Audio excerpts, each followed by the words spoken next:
Hindi lahat ng laban madaling harapin. Pero para sa pamilya, kahit gaano kalakas ang ulan, tuloy lang ang biyahe. Ganito kahirap maging rider kapag bumubuhos ang ulan. Pero ganito rin kasarap kapag natapos mo na ang delivery.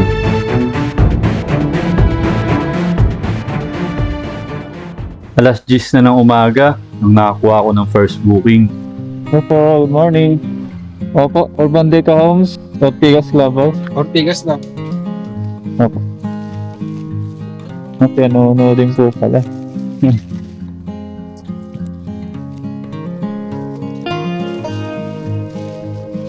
Meron ba po? Asa po? Sige. Okay lang po yan, naka-slides. Okay lang yan. Okay, salamat po. Yung first booking natin, priority, papuntang Pasig, Ortigas. Mga pianono yung item. Tapos itong kasabay natin na double booking, doon naman sa mismong store ng pianono. Malamang pianono rin yung kukunin. Papasig din. Madalas din ako nakaka-pick up dito sa isasabay natin na booking. Minsan marami yung item, kaya posible wala nang mapaglagyan dahil puno na yung lalabag natin. Buti na lang, isang styro box lang at isang box ng pianono. Pwede. Ano yan, marami. Okay. Okay na rin dito. Oo, meron na yan. Matik yan. Click na. Dito, inibabaw ko na lang yung isang item at may tanda ng kapote sa ilalim para hindi mahalo at magkapalit sa pag-drop ng item. At tinali yung isang box ng styro at quick review ulit sa possible ruta na dadaanan natin. Alright, so bakbak agad tayo ng double booking natin. So unang double booking natin, dalawang pass papuntang Pasig. So yung isa priority, yung unang kinuha natin. At itong pangalawa yung regular lang. So update sa wallet balance natin, 126.40. So unang labas natin, double booking. Kumuha muna tayo ng dalawang pass. Mamaya na tayo kumuha ng credit.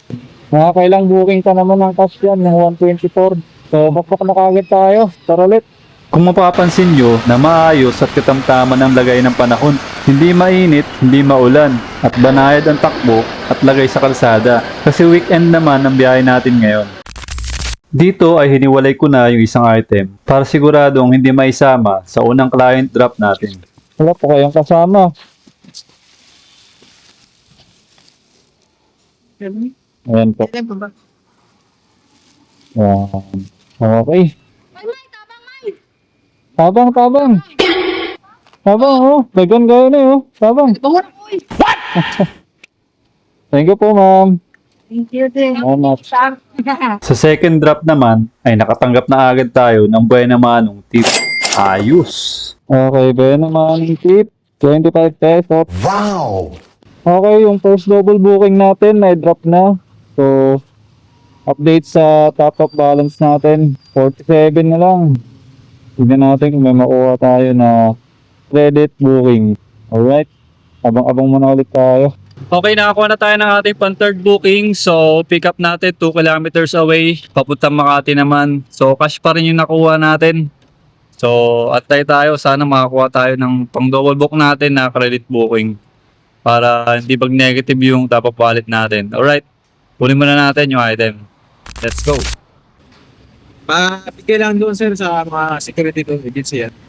Kahit sino po mag-receive nito.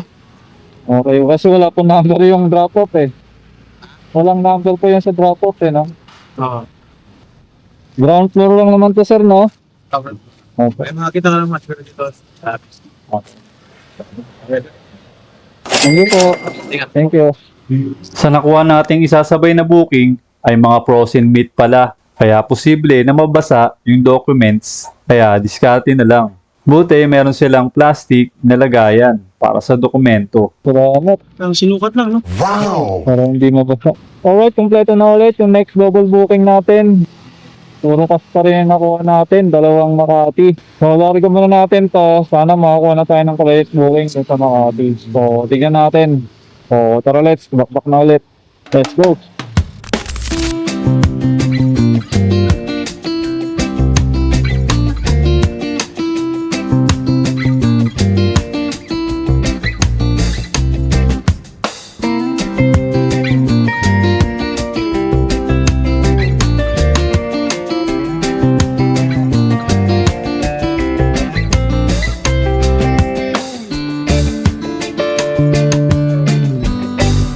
So, na-drop na yung double booking natin dito sa Makati. So, ayan na lang natira sa top of wallet natin. Buti hindi pa nag-negative, 1.60 na lang. So, kuha na tayo ng credit booking para madagdagan tong top of wallet natin. Alright. Pagkatapos makakuha ng booking at habang papunta na sa pickup location ay nag-umpisa nang bumuhos paunti-unti ang ulan. Kaya sinuot ko na ang pangmalakasang kapote. Ano ma'am, di po mahanap. Ayan.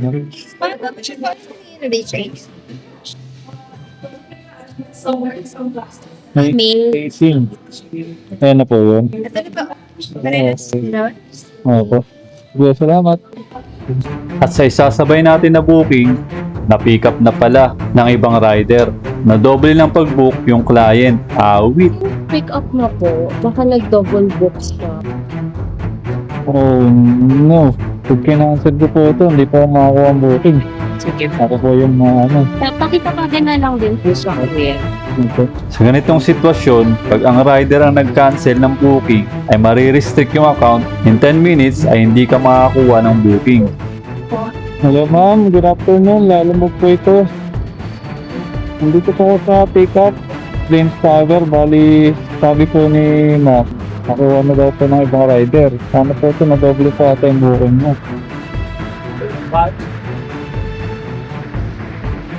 Oo.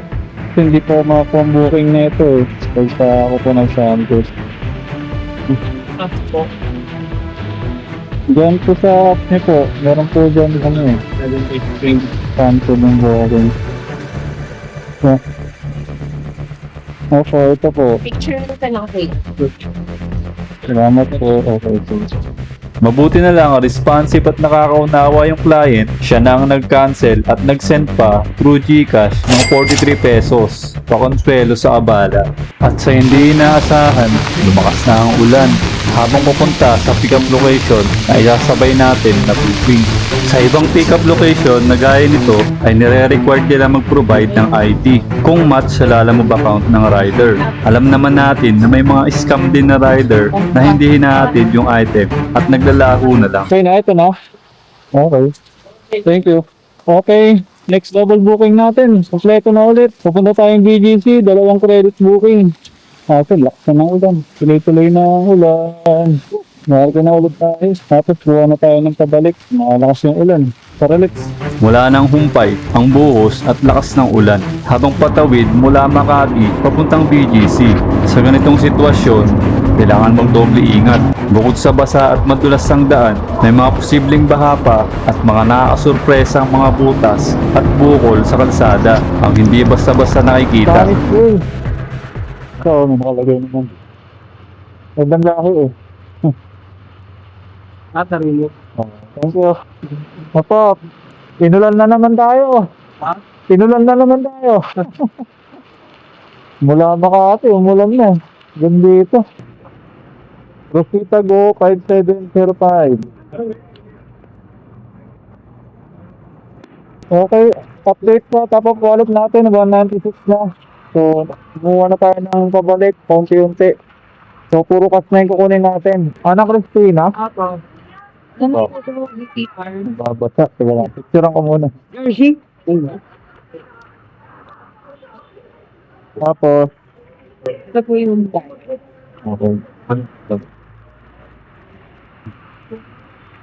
23. Ito lang po. Para dito. Sorry.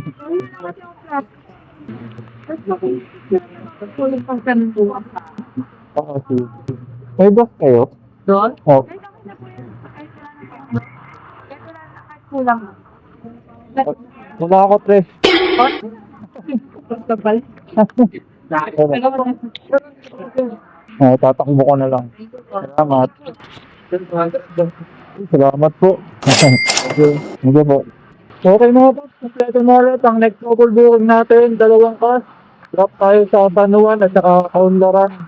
So, babalik na tayo paunti-unti. At tuloy-tuloy pa rin ang ulan. So, wala tayong magagawa. Ganyan talaga ang panahon. Okay, so lang tayo ulit. Tara rin. Habang tuloy-tuloy ang buhos ng ulan, tuloy-tuloy din ang struggle at challenge sa daan habang nagmamaneho. At sa bawat patak ng tubig at ampas ng hangin ay unti-unti na ako nakakaramdam ng lamig sa kamay at paa. Ganun pa man, ay tuloy-tuloy at laban lang sa buhay. Kahit babad na sa ulan at lamig, kuha pa rin ang i-deliver para makabalik na pauwi. Okay, na-drop na natin yung dalawang booking. So, abang ulit tayo ng dalawa pa. Dito ay nakakuha pa tayo ng last 2 bookings pauwi. Drop ng Fairview at sa Pasong Tamo. Pagdating sa area ng last drop ay tumila na ang ulan at konting ambon na lang at malapit na rin naman sa ating inuwian. Okay mga Pops, okay na po tayo. So, we're all set. So, tapos na yung deliver natin ngayong araw. So, nag-umpisa ako kanina, alas 10 ng umaga. Tapos, natapos tayo ngayon, 5:30. And 5:30 na ng hapon. Tapos, natira sa top of wallet natin ay 66.60. Yan. Tapos, ang naging income natin, statistics. So, ayan, 1204. Tapos sa 10 bookings tayo, 2 credit. So, ipopost ko na sa screen kung magkano yung cash on hand natin at yung gross income total at saka net income natin. Right? Kahit gaano kahirap, kahit gaano kabasa, tuloy pa rin para sa pangarap at pamilya. Mabilad man sa initan at mababad sa ulan, tuloy lang ang laban. Libre lang mangarap at libre din mag-subscribe. Kaya pindutin mo na yan at paki-like nitong video kung nag-enjoy ka sa biyaheng to. Nasamahan niyo pa ako sa susunod na biyahe. Ride safe always mga kapapsi.